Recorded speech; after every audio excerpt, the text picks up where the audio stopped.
You're lucky I didn't call the police on your little trespasser." That was the first thing Darla Grentz said as I stepped onto her porch. Not, "Is she okay?" Not, "I didn't mean to." Just that, cold, defensive, like the sight of my 9-year-old curled on the gravel didn't even register. Darla Grentz, president of the West Ridge Hollow HOA, stood above us like a self-appointed queen, one hand on her doorframe, the other clutching a citation slip. Her porch light flickered. Her blouse didn't even have a wrinkle. She didn't know that her Ring doorbell wasn't the only thing recording. "You pushed a child, Darla," I said, voice low, "a disabled one. And there are 4 camera angles to prove it." Her expression cracked for just a second. If you're a parent, especially to a child like mine, you already know why you should hit subscribe now. Because sometimes the only way to stop HOA tyranny is to expose it, frame by frame. My name's Soren Allard. I'm a homicide detective with the county's Major Crimes Division. But more importantly, I'm Lyric's father. And that's not just her bench you trampled on. That's her routine, her safe zone, her entire world. I turned back toward the crushed gravel beside the porch step where my daughter had landed.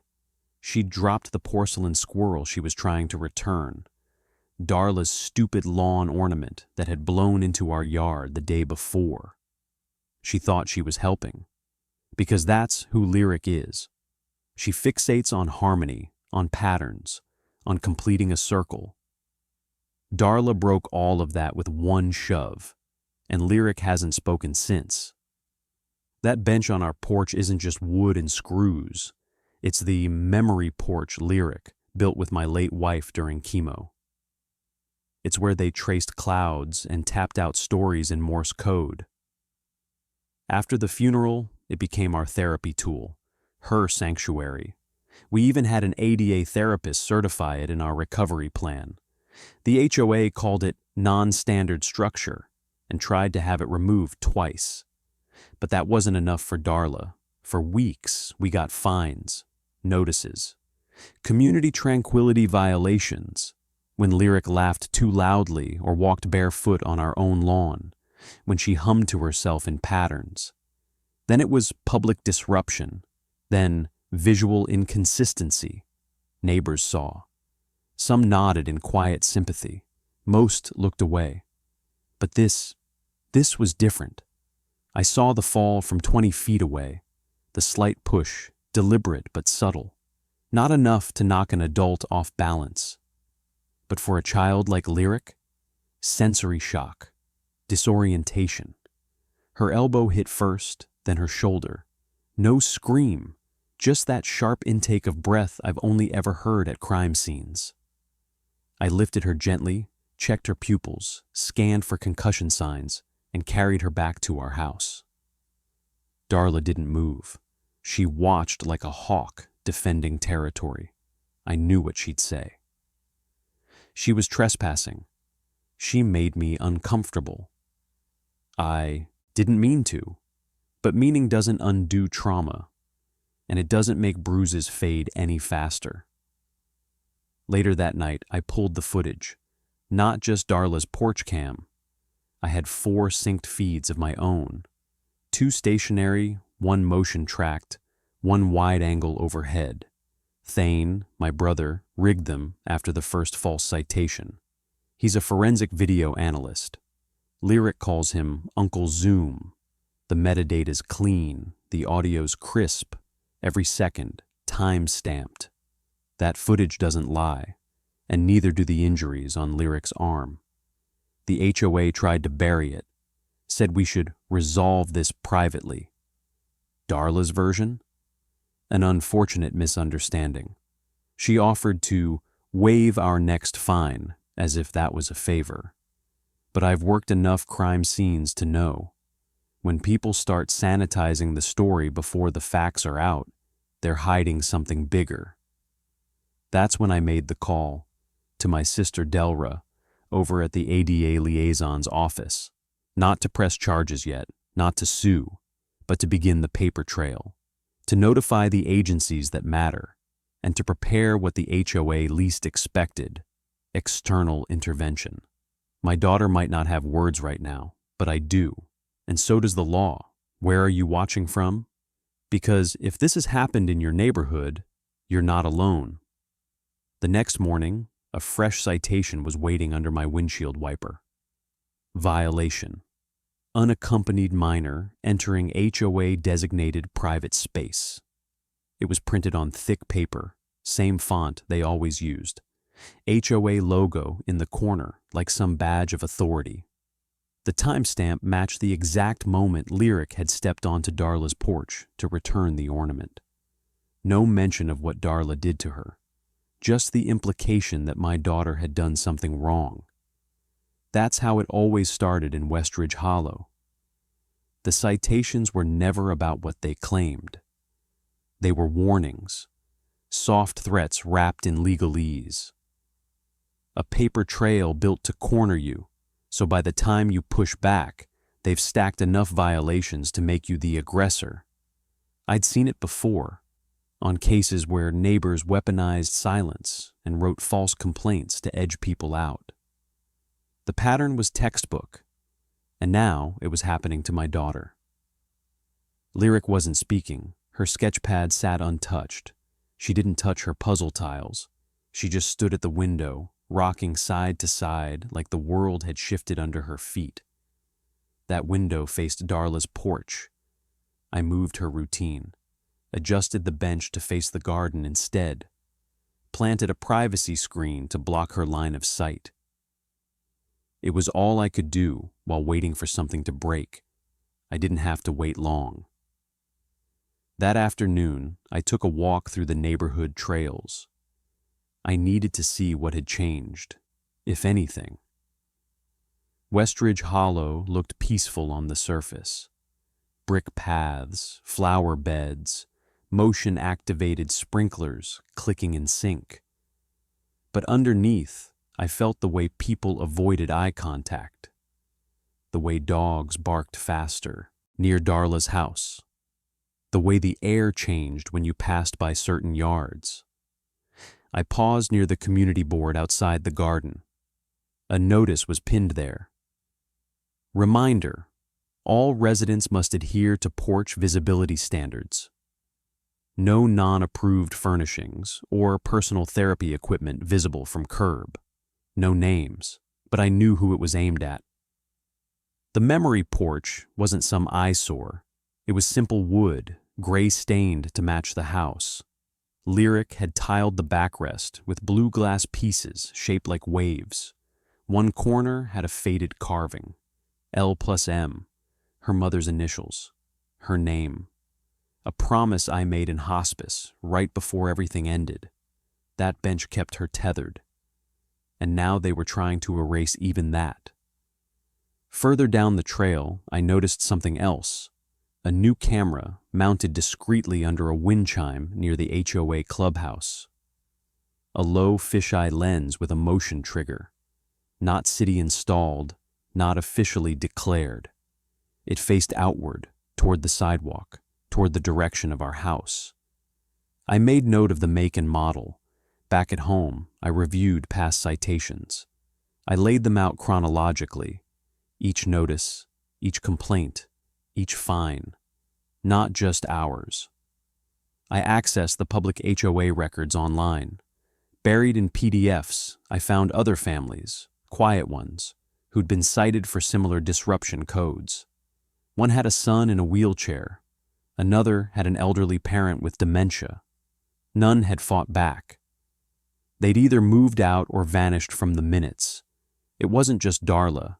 It was the culture she'd built, the way she manipulated compliance into fear.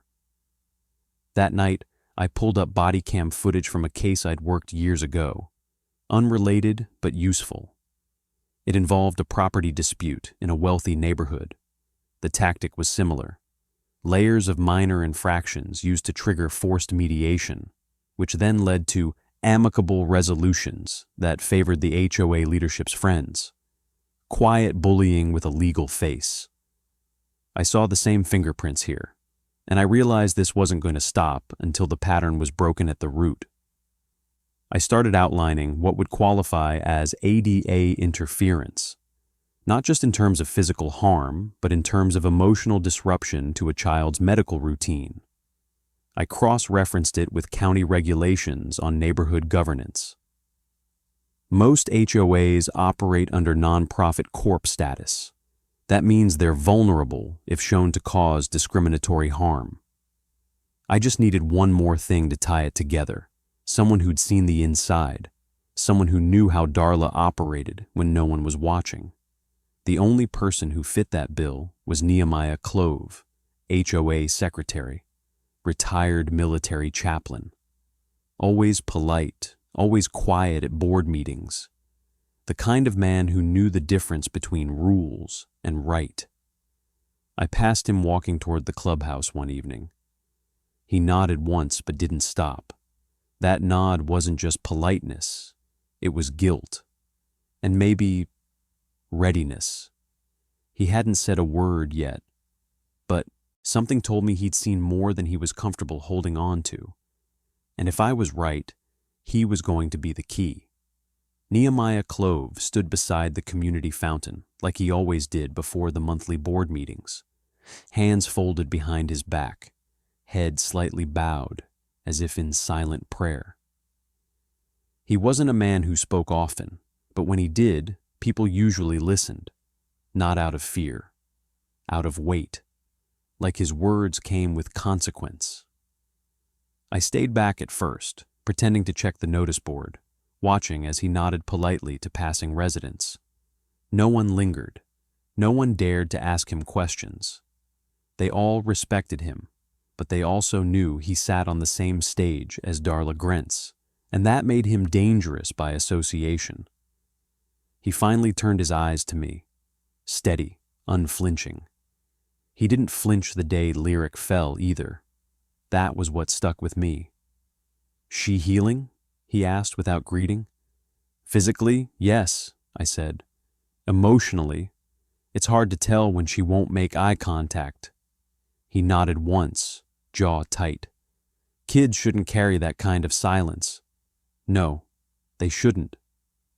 The breeze shifted the water behind him, making the fountain gurgle louder.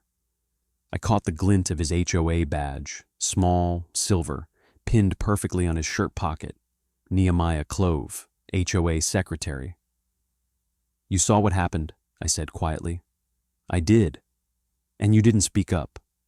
His jaw tensed again, but he didn't argue, didn't deny. That said more than anything else he could have offered. "I've sat across from killers who looked more broken up about a mugging gone wrong than Darla did about my daughter's fall," I added. "And I'm not talking about guilt. I'm talking about ego." Still, nothing. "Nehemiah, the HOA issued a citation the same day for trespassing on a child who returned a lawn ornament." He turned away from the fountain, finally facing me fully. His eyes weren't cold. They were tired. "I didn't sign that citation," he said. "Darla drafted it and filed it solo. She put my digital signature on it, told me afterward it was already mailed. That's fraud. It's also not the first time." That stopped me cold. My breath slowed. My instincts kicked in. Hyperfocus, the way they did in interrogations. He wasn't spinning a story. He was bleeding one out. "She's been rewriting motions after meetings, quietly, altering votes in the minutes. I don't think anyone else has caught it, but I keep backups of everything, my own transcripts. Darla doesn't know." "Why now?" I asked. "Why tell me this?" He hesitated. For a man like Nehemiah, it wasn't fear, it was conscience, like every withheld truth had built up in his bones. "Because she hurt a child," he said finally. "And because I saw Lyric's sketchbook on your porch last spring. The one with the purple tiles glued in. My sister had a boy like her. He used to hum when he painted. Quiet, Soft rhythms. She doesn't hum anymore. His lips thinned. That's not something a fine can fix. The air between us changed. It wasn't alliance yet, but it was movement, cracks in the armor. I'm going to file formal reports, I said. City level, ADA enforcement, insurance regulators, maybe even civil court, but I can't do that without something from inside, something solid. He didn't respond. Even if you can't give it to me directly, a nudge toward where to look. He lifted a hand slightly, cutting me off, not rudely. More like he was holding a trembling line taut.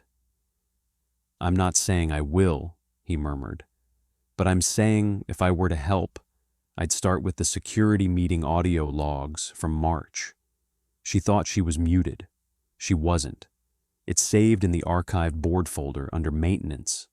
She mislabeled it. I didn't blink. I didn't move. Just let it sink. He turned back toward the clubhouse, falling silent again. Just before stepping inside, he said over his shoulder, "The garden cameras aren't HOA installed either. She paid for them personally. HOA funds didn't cover the purchase." Then he disappeared behind the frosted glass doors. That was it. That was the first real crack in Darla's facade. Not a full betrayal. Not yet. But someone on the inside had finally admitted the truth wasn't matching the paper trail. And I knew exactly what to do with that. 2 days later, a thick envelope showed up on my doorstep, sealed with a gold HOA stamp and a signature I didn't recognize. The return address was the HOA compliance office, but the signature read Madeline Cortez, someone I'd never met. I opened it slowly, careful not to damage anything, and found 5 new violation notices. 5. Each one more ridiculous than the last. Failure to comply with porch symmetry standards. Unauthorized use of outdoor furnishings. Intentional disruption of aesthetic community balance. Public safety risk posed by unsupervised special needs minors. And the final one, the one that almost made me laugh. Harassment of board leadership through visual intimidation. Visual intimidation? They were calling Lyric's silence and my presence at Darla's porch the threat. That's what this was. A full pivot. They were flipping the script, framing us as aggressive, unstable, out of compliance. They knew we were building something behind the scenes. And now they were trying to push us off balance before we gained momentum. I laid the papers across the kitchen table and photographed each one, making sure to get timestamps and metadata saved to cloud backups. Then I scanned them into a new case file, tagged under Community Suppression Pattern, Phase 2. I called Thane. I need a comparative analysis of those citations against our porch video feed, I said. There's a claim about a code violation involving the swing angle and symmetry. Seriously? They say the bench overhangs by 3.2 inches and creates an impression of disorder. Thane didn't even bother to hide his laugh. Send me the blueprints. I'll overlay it. The next step was official. I drove down to the city compliance office. The real one, not the HOA-adjacent desk Darla always quoted in newsletters. A white building tucked between zoning permits and the municipal court. Neutral territory. I brought my documentation, the full folder of citations, photos of the bench, and a signed copy of Lyric's therapeutic routine from her behavioral therapist. Inside, I met with a mid-level compliance investigator named Carla Fenwick. She had the tired eyes of someone who had seen one too many neighborhood turf wars, but the sharpness of someone who hadn't lost her edge yet. "These came in all at once?" she asked, flipping through the stack. "Yes, within 48 hours of me filing an ADA concern through my sister's liaison office." Carla raised an eyebrow. So the HOA was notified that a complaint was being filed? They were copied on the courtesy notice, yes, about 36 hours before this arrived. She leaned back, chewing on the edge of her pen cap. That's called retaliatory documentation. It's not illegal per se, but it is exactly the kind of thing that triggers a secondary review. Can you open one? Not just one, she said. I'm opening 3. ADA interference, zoning misrepresentation, and improper citation formatting. That last one's a technicality, but if it breaks their complaint chain, the whole stack falls. She photocopied everything, asked for a written statement, took the footage stills I printed from the Porch feed, and then she handed me a yellow form stamped with her office's seal, an official notice of compliance review request. It would be sent to Westridge Hollow HOA within the next 72 hours. And that meant Darla would know she wasn't in control anymore. When I got back home, Lyric was sitting on the porch swing again, first time since the fall. Her fingers traced the edge of the bench slat like she was drawing an invisible line. A few humming notes, off-key but familiar, drifted from her throat. I stood in the doorway and watched, heart slow and heavy, not wanting to break the moment. That swing was more than wood and rope. It was memory. It was rhythm. It was hers. And I wasn't going to let anyone tear it down just because they didn't like what it represented. I checked the email later that night. Carla had already filed the paperwork. The subject line read, Compliance Interference Investigation, Westridge Hollow HOA, Preliminary Docket Created. It had begun, and from here on out, it wasn't just my word against Darla's. It was the city's. By the next morning, I wasn't the only one getting letters. My neighbor 2 houses down, Mrs. Hale, the one with the husband in assisted living, stopped me near the mailbox with an envelope in her hand and her mouth drawn tight. They're saying my rose trellis violates vertical growth limits, she said flatly. It's been there 8 years. I opened the letter she handed me. Same seal, same signature, Madeline Cortez again. And tucked beneath the violation notice was a community harmony reminder listing 7 vague bullet points about sightline order and neighbor expectations. They're panicking, I muttered. Mrs. Hale gave me a puzzled look. They're trying to overwhelm everyone with noise, I said. If they can cloud the story with enough nonsense violations, the real ones get buried. She frowned, then nodded, understanding dawning behind her eyes.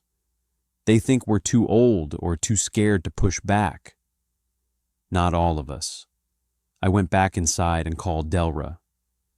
Westridge Hollow's issuing blanket citations, I said. We're officially in retaliation mode. Good, she replied, without missing a beat. That speeds up escalation. I already flagged the ADA concern and forwarded it to the state attorney's general intake team. Can we leverage anything beyond ADA? I asked. City's on it now, but I want federal pressure in place before Darla starts rewriting timelines. There was a pause, then the clatter of keys through the line.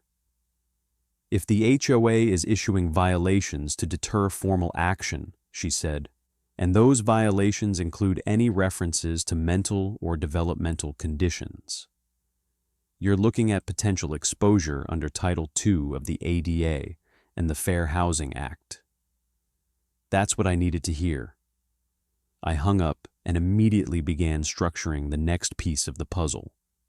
I needed to get ahead of Darla's spin, and I knew exactly where to start. The HOA's financials. Westridge Hollow collected quarterly dues from 117 homes. That money paid for landscaping, pool maintenance, trash removal, and administrative oversight. But buried deep in their newsletters was a vague entry called Enhanced Surveillance Funding. No budget figures, no vendor names, just a line item that seemed to grow with each new quarter. And I remembered what Nehemiah said. The garden cameras weren't HOA installed.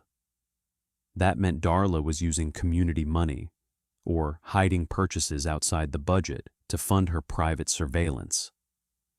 If I could prove that, it would trigger a financial audit faster than any ADA complaint ever could. I submitted a request through the HOA's public access channel for the most recent quarterly expense report. By law, they had to provide it within 10 business days, but I didn't wait. Instead, I called my cousin Ezekiel, former internal affairs, now freelancing as a financial compliance consultant. I need you to run eyes over a small HOA's budget, I said, looking for any vendor overlap, cash discrepancy, or undeclared surveillance assets. Send what you've got, he replied. You want liability angle or fraud angle? Both. By that evening, he'd already flagged inconsistencies. Your target has a monthly debit going to Vaughn Risk Management, but there's no matching line item in the HOA summaries. Found it through their payment processor metadata. It's buried under vendor services, not equipment. What's Vaughn do? Private security consulting, custom surveillance installs, and, get this, they were fined last year for improper monitoring in a neighborhood in Ohio. Same kind of HOA setup. That was it. That was the connection I needed to show that Darla wasn't just overstepping policy. She was funneling community money into covert surveillance with a contractor already under scrutiny that crossed lines, ethical ones, legal ones, insurance ones. And once those kinds of liabilities come to light, it's not a community issue anymore.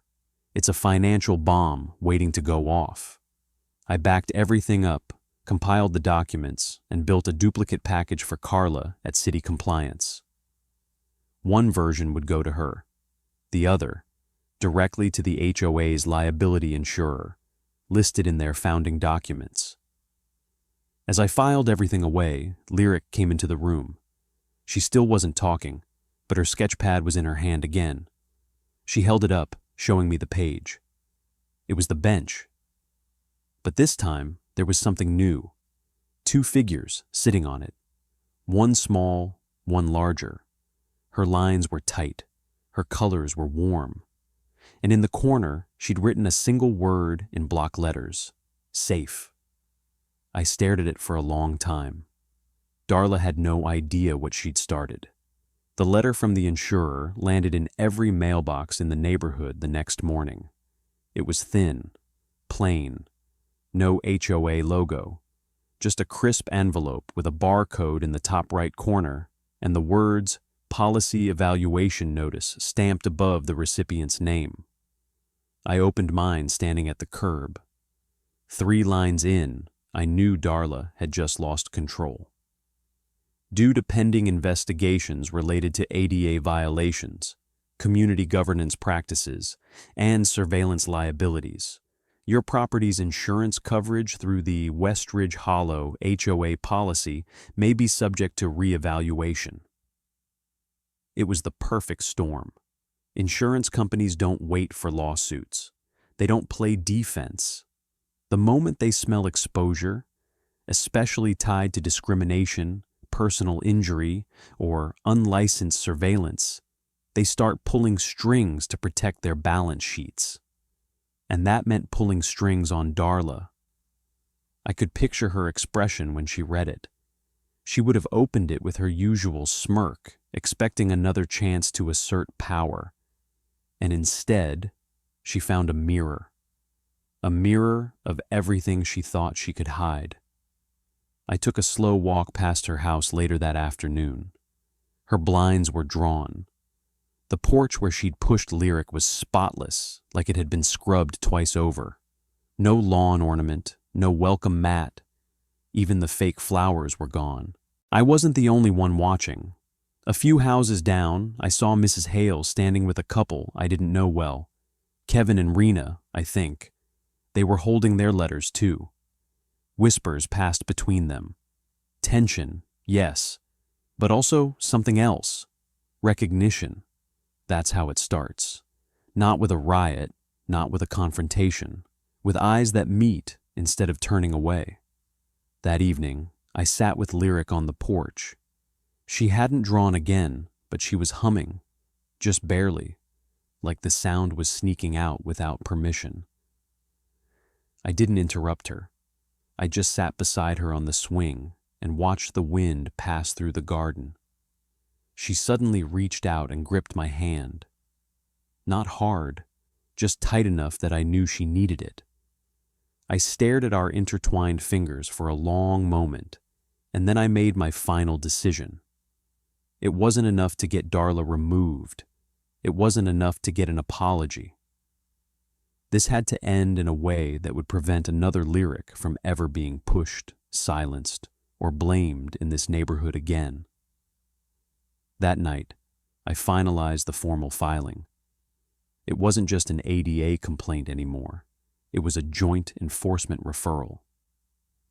One packet to Carla at City Compliance, with full evidence of unauthorized surveillance funding, retaliation-based citations, and fabricated meeting minutes. Nehemiah's confession gave me just enough to verify the tampered documents. He didn't hand over everything, but he pointed to the timestamps, the file name inconsistencies, and a cached folder I wouldn't have found on my own. The second packet went to the State Disability Rights Office. Inside were signed affidavits from Lyric's therapist, photos of her porch routine, documentation of her sensory integration treatment, and statements from 2 other families who had received HOA citations following disability-related accommodations. I'd quietly approached them after spotting similar language in their notices. Vague, but telling. They were scared, but once I explained what the insurance letter meant, they agreed to speak. The third packet went to the insurer. It wasn't just about proving liability now, it was about showing intent. Darla hadn't just made a mistake. She'd built a pattern of suppression, of erasure, of eliminating anything that didn't fit her curated narrative of tranquility. And that pattern wasn't just a problem for us. It was a financial risk for everyone in this neighborhood. Once those packets were in motion, the outcome was no longer in her hands. The investigation would proceed with or without cooperation. The insurance company would audit. The city would send their own compliance officers. And if Nehemiah followed through, and I believed he would, the rest of the board would start choosing sides before it was too late. I returned to the porch where Lyric still sat, her sketchpad in her lap. This time, she wasn't drawing. She was watching the street, studying the trees, the sky, the small, moving parts of the world she understood better than any of us. "Do you feel safe?" I asked. She didn't answer. She just nodded once. That was enough. Nehemiah didn't knock. He stood just outside the porch light's reach, the brim of his ball cap low, shoulders squared like he was walking into a confession booth instead of a house. I opened the door, and he simply said, "I brought it." He held out a thumb drive. No ceremony, no explanation. Just a small plastic key with more weight than anything I'd collected so far. I stepped aside. He walked in. Inside, the house was quiet. Lyric was in her room with headphones on, tracing patterns on her tablet. The scent of tea lingered faintly in the air. I led him to the kitchen table and slid my laptop toward him. Nehemiah plugged in the drive, then sat down, folding his hands together like a man preparing to testify. "This is from the March security meeting," he said. "She thought the mics were muted when she stepped out to take a call. They weren't. And what she said, it wasn't meant for record." He clicked through folders. No password protection. Just clean labeling, audio logs, meeting minutes, Darla unfiltered. The last folder had 6 files. He opened the first. Darla's voice came through immediately, sharp, unmistakable. "They keep breeding disorder," she snapped. "That porch swing's a trap. It makes people sympathize." Nehemiah flinched as it played. I didn't. "I don't want pity parades on my street. I want order, and if they won't move, we'll fine them until they suffocate." My jaw clenched. I looked at Nehemiah. "She said that during a public safety discussion?" I asked. "She stepped out thinking the recording system auto-paused," he said. "It doesn't. I checked the system settings myself that same night. It auto-records once the meeting starts until it's manually disabled." He clicked another file. "Don't care what ADA says. That child is disturbing the visual harmony of this block." And another. "If we let one special case keep a swing, we'll be crawling with exceptions by fall." I stopped him there. I couldn't listen to her voice anymore. It felt like acid on the air. Nehemiah turned the volume down and looked at me, shoulders heavy, eyes rimmed with something close to shame. "I should have said something sooner. I thought I could reason with her, guide her. But this is rot." "You did now," I said, "and that's going to make the difference." He pulled a second item from his coat pocket, a printed log. "Here are the board votes she modified. I highlighted the originals from my personal transcript versus the altered version she submitted. She changed 3 votes from abstain to approve and reversed 1 rejection entirely." "Which one?" "The one about the exterior camera installs. The funding wasn't approved. She spent HOA money anyway." I smiled for the first time in days. "That's procurement fraud." She even tried to backdate the approval into the next quarter. I only caught it because I saw 2 versions of the same minutes get uploaded. One labeled draft, one labeled final. She forgot to delete the earlier file. "And you have them both?" He nodded. "I transferred every file, every audio clip, every log, uploaded them to secure cloud backup, external drive, and encrypted archive. I emailed Carla the compressed summary folder with a note marked urgent evidence drop. This wasn't just a violation anymore. It was a pattern of willful manipulation, falsified records, hate speech, and misuse of funds, all documented, all time-stamped, all legally admissible. Nehemiah sat back in the chair, exhaling like he'd been holding his breath for weeks. "I stayed quiet because I thought silence would protect the neighborhood," he said. "But it didn't. It protected her." "It always does," I replied, "until someone breaks it." He looked at the hallway where Lyric's room was. "She didn't deserve any of this." "No," I said, "but she's going to be the reason it never happens again." Nehemiah stood slowly, retrieving his drive. "I'll speak publicly if it comes to that," he said, "but I hope this is enough." "It's more than enough." He paused at the door before leaving. "I never had kids," he said, "but I know when a child's being hurt in plain sight. I won't miss it again." Then he stepped into the night, and for the first time since that fall, I felt the scales begin to tip.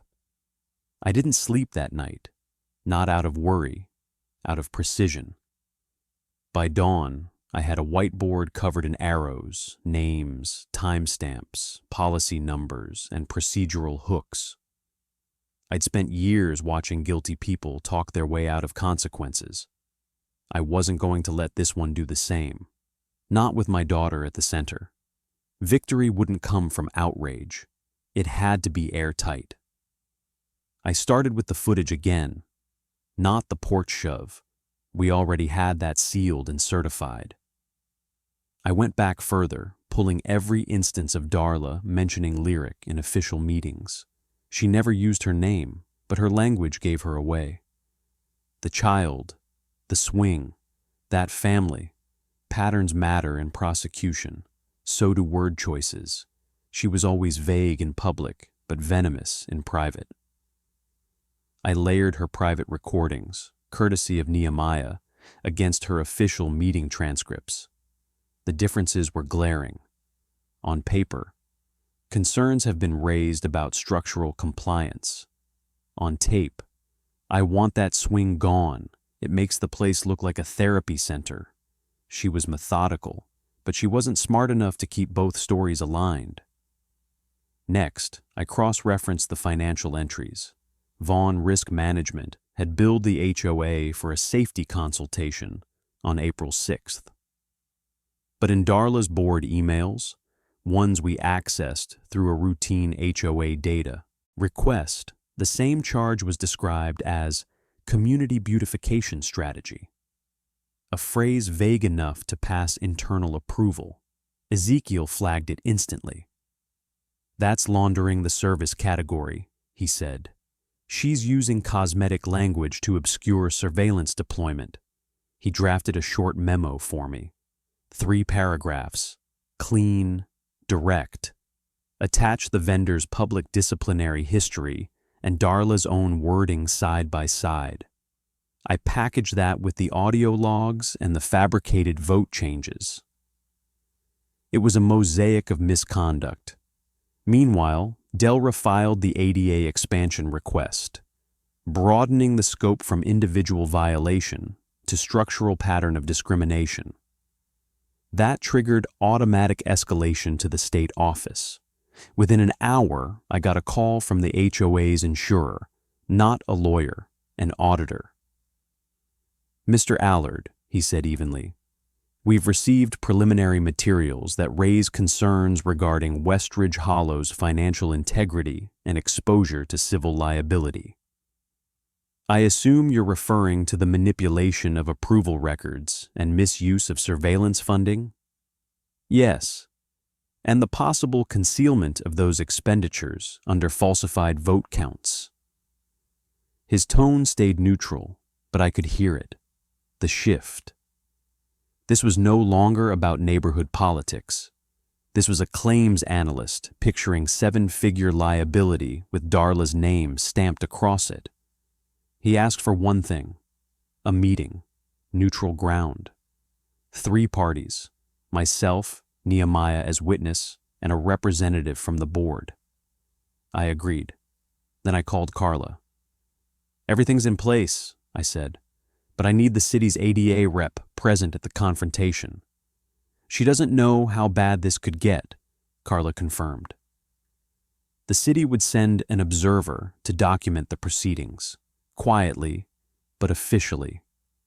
The board had scheduled a community meeting that weekend, an attempt to preempt the noise, to issue a statement of harmony, as they called it.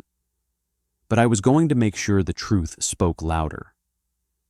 Back at home, Lyric was sketching again. This time, it wasn't just the swing. It was the house, our house, with bright green shutters and a big yellow sun in the corner. It was almost childlike, except the lines were cleaner, tighter, more sure of themselves. She passed it to me without a word. I traced my finger over the sun. "This is how you see it?" I asked. She nodded. "This is what we're fighting for," I whispered. "Not just safety, not just justice, but peace." Her version of it. Bright, balanced, free of shadows.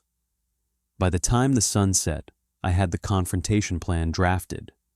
The order of evidence, the speakers, the witnesses. And the moment Darla Grentz would learn that the porch she thought gave her power was actually her stage for exposure. Saturday morning, the community pavilion looked like a graduation party without the joy. Rows of white chairs under a rented canopy, HOA banners hung too neatly, and bottled water lined up like offerings to order. Darla always did love a performance. I arrived early, not to help, to watch. She was there, of course, overseeing everything like a director setting a stage. Buttoned blouse, polished clipboard, air of faux benevolence, smiling at neighbors, hugging kids. The same hand she used to shove Lyric into gravel now gently tapped backs and waved toward the snack table. But her smile didn't reach her eyes. Not today. She saw me and paused just a second too long. Her smile wobbled, then recovered, and she walked away without speaking. Nehemiah showed up 10 minutes later with his usual quiet stride. He gave me a short nod and walked to the far end of the pavilion, where the folding tables held HOA pamphlets and printed bylaws. He laid down a manila folder, no announcement, just placed it in the center like a bomb no one could see yet. Carla arrived next, city compliance officer badge clipped to her jacket, neutral in posture but alert in the eyes. She kept her presence low-key, but I saw her scanning the crowd, making mental notes. Then came the insurance rep. He didn't wear a name tag, and he didn't need to. The suit was too sharp, the shoes too clean, the folder under his arm too thin for a man just visiting a neighborhood barbecue. Darla noticed him immediately. Her jaw tightened. She turned away again. The meeting started with fanfare. HOA Vice President Terrence moved to the podium, read a prepared statement about community unity and recent misunderstandings. He called it an unfortunate series of escalations due to communication breakdowns. I didn't speak. Not yet. Darla took the podium next. Her tone was polished, her phrasing careful. We know our community has faced tension. We know emotions are high. But let us remember, Westridge Hollow is a place of order, of decorum, of shared vision. She paused for applause, got scattered claps from the front row. The rest sat stiff. And while we regret any personal distress, she continued, we remind everyone that HOA governance exists for the greater good. All actions taken were within policy. I raised my hand. Terrence hesitated. Sir, we'll have comments at the end. I have evidence that contradicts her statement. A beat of silence. Carla stood. As city compliance observer, I request we allow Mr. Allard to speak. Terrence backed off. I walked to the front, took the mic, and set down my own folder. Thin, labeled, time-stamped. This isn't about one child, one bench, or one swing. It's about power, about a person in charge who thought no one was watching. I hit play on a small Bluetooth speaker. Darla's voice crackled through the air. If we let one special case keep a swing, we'll be crawling with exceptions by fall. Several people gasped. Another clip followed. They keep breeding disorder. That porch swing's a trap. It makes people sympathize. The silence afterward was a vacuum.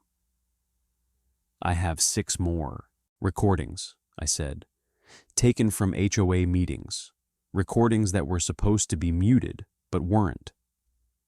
Nehemiah stepped forward, finally. I can verify the source. I was present during each of those meetings. He placed his folder next to mine. These are the altered board minutes, Darla modified votes, faked approvals, misrepresented budget entries. The insurance rep walked forward, calm but final. My firm is placing a temporary freeze on Westridge Hollow's liability coverage pending formal investigation. Effective immediately, the board will be under review. Carla followed. The city is opening a compliance audit. ADA violations are being assessed at the state level. Darla's face had drained to porcelain. She opened her mouth, but no words came. Someone in the crowd whispered, "That's Lyric's dad." Someone else said, "She pushed a kid?" And then the tide turned. Voices rose.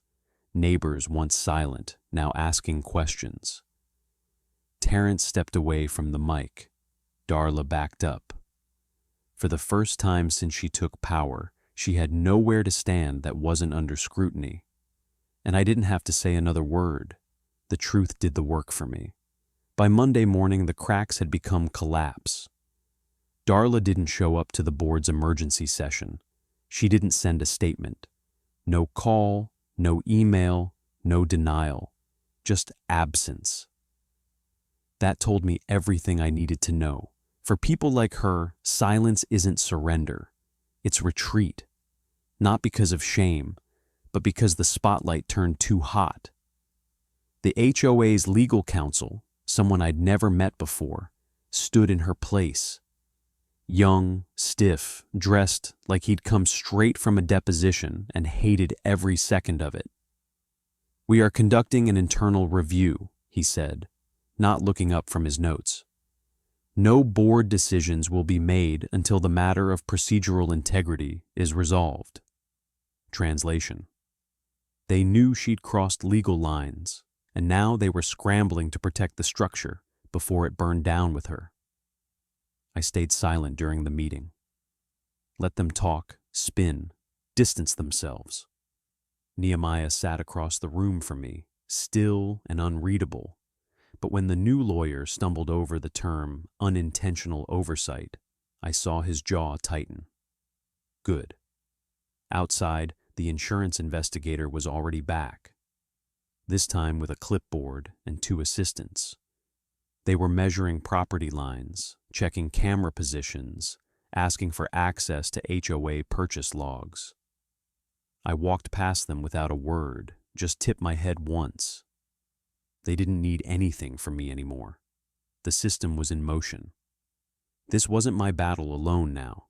It belonged to agencies with sharp teeth and formal procedures. Still, I wasn't finished. I drove to the city offices with one last folder. This one wasn't legal. It was visual. I handed it to Carla in person, a collection of photos, dates, and community feedback from the other residents Darla had targeted. The elderly couple, with the flag-themed lawn, the family who decorated their fence with chalk during COVID and got fined, a single mother whose autistic son liked to ride his bike in circles by the sidewalk. Each had been labeled a visual disruption or inconsistent with HOA image. None had fought back, until now. Carla flipped through the pages slowly. "You've built a pattern of behavior here." "She didn't just push my daughter," I said. "She pushed everyone she didn't approve of. My family was just the one that pushed back." Carla nodded. "We'll add this to the community conduct review. This is more than compliance now. It's systemic exclusion." Exactly. Back in Westridge Hollow, change was already taking root. The HOA forums lit up, not with the usual complaints about grass height or garbage bins, but with outrage, demands for a recall vote, screenshots of Darla's statements posted and reposted. A new petition circulated, motion to disqualify current board members pending audit. Within hours, it had enough signatures. Nehemiah called me that night. No small talk. "It's happening." "When?" "Thursday, emergency vote, full recall. They're allowing remote ballots." "And Darla?" "She hasn't answered a single email. She's gone dark." I stood at the window, watching Lyric on the porch swing, drawing a sun with chalk on the railing. The colors were uneven, a little messy, but she was humming again, full voice now. A melody I didn't recognize but knew was hers. "She's still on her porch," I said. "That swing changed the neighborhood more than any HOA rule ever did." "Maybe it wasn't just a swing." "No," he agreed. "Maybe it was a line, and she drew it first." He hung up. Thursday came fast. The vote wasn't close. 4 board members were called. 2 resigned before the final count. Only Nehemiah remained. And with the board collapsed, a new election was scheduled. One where every house would have an equal voice, not just the loudest ones. Darla never came back. Rumor was she sold her house off-market, quick and quiet, moved to another planned community on the far side of the county. Somewhere her name wasn't burned into every conversation, but here we remembered. And not just the fall. We remembered who stood back and who stood up. The community center had never been this full. Cars lined both sides of the street, people crowded onto the lawn, and a low murmur filled the air like a storm about to break. This wasn't just a meeting, this was Judgment Day, for all of us, but especially for the board that had ruled Westridge Hollow through fear disguised as order. Inside, folding chairs stretched across the room in tight rows. Neighbors who rarely spoke to each other were now shoulder to shoulder, gripping papers, holding phones, whispering about the recordings, the financial audit, and the insurance freeze. Some looked angry, others looked relieved. Most just looked exhausted, years of quiet compliance finally cracking. Nehemiah sat at the front beside an empty chair reserved for the former president. The placard still read, Darla Grentz. Fitting. Empty name, empty leadership. Terrence, the former vice president, stood behind the podium, sweat gathering on his collar. He cleared his throat. Thank you all for attending tonight's emergency hearing. As required by our charter, we will review the findings of the city compliance audit and the insurance investigation, and then proceed with the community's motion for structural reform. No one applauded. I stayed at the back of the room with the binder I'd built over weeks. Evidence, statements, transcripts, and recordings, all distilled into one immovable truth. Lyric hadn't just been pushed off a porch. She had been pushed out of a community that was supposed to protect her. Carla stepped forward first, clipboard in hand, her voice steady. After reviewing surveillance placements, citation patterns, and meeting transcripts, the city finds Westridge Hollow in violation of 3 municipal codes regarding discriminatory enforcement, misuse of HOA authority, and failure to maintain accurate records. Further action is pending at the state level. A ripple of noise passed through the room. Shock from some, vindication from others. Then the insurance investigator stepped to the mic.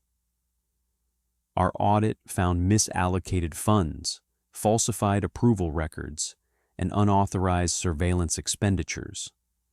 Effective immediately, the HOA's liability policy is suspended until leadership restructuring is complete and compliant governance is demonstrated. More whispering, this time sharper. Terrence swallowed. Thank you for your findings. I walked forward before he could finish. You forgot one part, I said, voice carrying through the silent room. You forgot the victim. Carla nodded at me. The floor was mine. I stepped to the podium, set my binder down, and took a slow breath.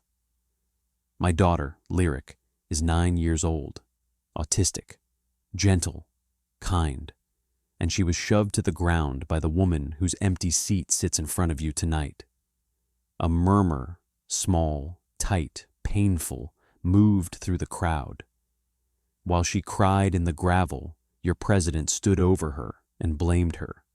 Then she issued a citation using a forged signature. Then she rewrote minutes, altered votes, and used community money to install illegal surveillance systems. I held up the audio transcript Nehemiah had given me. She called children with disabilities a disruption. She called ADA accommodations an eyesore. She said she wanted families like mine squeezed out. Terrence closed his eyes. He knew there was no spinning this. I continued, voice steady. Some of you told me later you didn't know. Some of you said you were scared. Some of you hoped it wasn't as bad as the rumors said. Well, this is what happens when silence becomes policy. Clicked the speaker. Darla's voice echoed across the room again.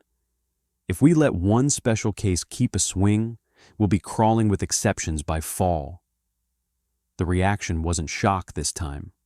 It was anger. Real, collective anger. A woman in the second row stood up. My mother uses a walker. Darla fined me because she left it outside for 5 minutes. Another voice. She said my son's wheelchair ramp needed to be aesthetically softened. A man near the back added, she tried to stop my father's caregiver from parking in our driveway. Every suppressed grievance in Westridge Hollow poured out. Terrence finally lifted a hand. Order, please. No, Nehemiah said, rising to his feet. His voice was quiet, but it carried. Order has been used as a weapon here. Tonight is about truth. He turned to the crowd. I am ashamed it took me this long to speak, but I am speaking now. I witnessed what your former president said. I witnessed the falsified minutes, and I am here to say this neighborhood deserves better. Silence followed. Heavy, final, cleansing. This meeting will now entertain the motion, Terrence said, voice barely above a whisper. Motion to dissolve the standing board and form an interim body. Hands rose everywhere, everywhere. A unanimous vote. And that was it. The regime that pushed my daughter to the ground had just been dismantled in under 3 minutes. The morning after the vote felt strangely quiet, as if the entire neighborhood was holding its breath. For the first time since we moved into Westridge Hollow, I stepped outside without scanning the porches, the corners, the windows. No hidden cameras pointed at us. No HOA car circling the block. No citation taped to my door like a threat disguised as stationery. Lyric was already on the porch swing, legs curled up beneath her, sketch pad resting on her knees. She was drawing the garden again, our garden, but this time she added something new. A small crowd of stick figures standing in front of the pavilion, hands raised. She colored them in different shades. Some had hats, some had glasses, but all of them were facing the same direction. Is that us? I asked softly. She nodded without looking up. It was the first time she'd drawn people since the fall. I sat beside her, letting the swing shift gently under our weight. The sky was clear, the air was crisp, and for once, the street felt like a place where we belonged, instead of a place we were being slowly pushed out of. By noon, the new interim HOA board, led by Nehemiah, had already sent out their first community announcement. Not a threat, not a warning, just a simple note acknowledging the audit, the transition, and the commitment to rebuild trust. No rhetoric, no fear. It felt like sunlight after weeks of heavy cloud. Later that afternoon, I walked to the community garden. The same space Darla had tried to fence off. The same space she once described as needing to remain aesthetic and undisturbed. Today, it was open, clean, quiet. And on the stone bench Lyric had helped mosaic months ago, someone, probably one of the neighbors, had placed a small bouquet of wildflowers. I sat there for a long time, listening to the leaves rustle, watching children ride scooters up the path without glancing nervously at doorbell cameras, watching 2 older women chat near the fountain without worrying about noise violations. It wasn't perfect, it wasn't healed, but it was changing, and sometimes that's enough to start with. When I returned home, I found Nehemiah waiting by the porch. He looked lighter than he had in weeks, though the weight of responsibility still sat quietly behind his eyes. I wanted to check in, he said, and to thank you. You don't have to thank me, I replied. I do, he said. What happened to your daughter should have been stopped before it ever began. I failed to see the damage building beneath the surface, but I'm not failing again. I believed him. He handed me a small folder, only a few pages this time. These are the new proposed bylaws, ADA compliant, reviewed by City Council. They'll be voted on next week. I flipped through them. Clear language, real protections, space for accommodations, rules for accountability, structures to prevent abuse of power. And in the section about property use, a clause recognizing therapeutic spaces for children with disabilities. The swing stays, he said. Of all the things he could have said, that one mattered most. He left after that. Quietly. No speeches, no promises, just action. The only thing that has ever really changed anything. I went back inside, grabbed my daughter's sketch pad, and walked to the porch where she was still humming softly, drawing lines that curved into sunbeams. "You know," I said, "things might finally get easier around here." She didn't answer. She didn't need to. She leaned her head gently against my arm and kept drawing. I looked out at the neighborhood, at the street where the worst moment of our lives happened and where something better was finally taking root, and a thought settled over me quietly. Safety isn't the absence of danger. It's the presence of people who refuse to look away. This time, they didn't, and because of that, everything changed. Not just for us, but for everyone who'd spent years shrinking themselves to fit under someone else's control. If you're still here with me, then I want to know something. What's one thing in your neighborhood you believe should never be controlled by fear?